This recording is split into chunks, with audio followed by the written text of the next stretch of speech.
जगला में जो करे वो करे रात के मिलेला सुकून खाके राजा जी के हाथ के अच्छा लागेला।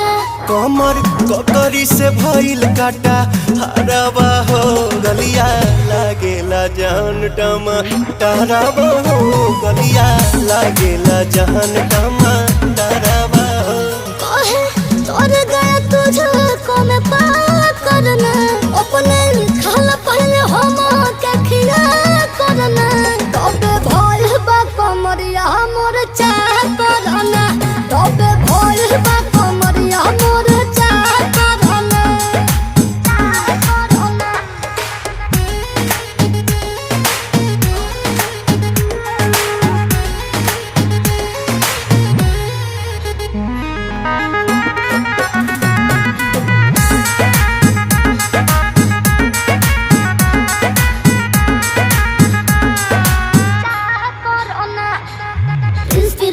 के प्यार देखे धांसो हर घरे जरूरत रहेली मोर